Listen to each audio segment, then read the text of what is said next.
diabetes. In type 1, the body doesn't produce enough insulin, and insulin helps store glucose and regulate the low or high blood sugars. Children are usually born with type 1 diabetes. It's not as common as type 2, and it's often referred to as childhood onset diabetes. Type 2 diabetes is the most common type of diabetes.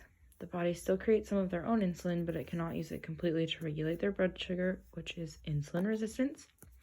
It's commonly diagnosed when people have a sedentary lifestyle, consuming too many unhealthy foods, and being overweight, and that can all lead to type 2 diabetes.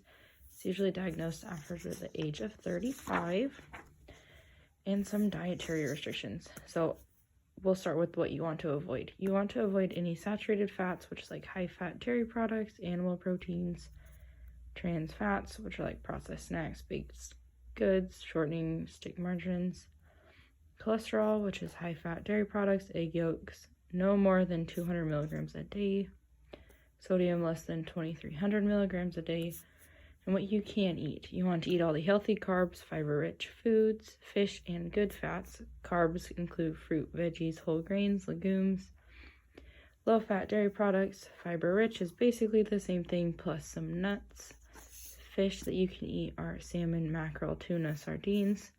Good fats are avocados, nuts, canola, olive oil, and peanut oil. And some complications if you don't treat it are some increased blood pressure and cholesterol, the vision fades, the nerves can fray, you can lose a limb or a foot, there's an increased risk of heart disease, and lifespan decreases.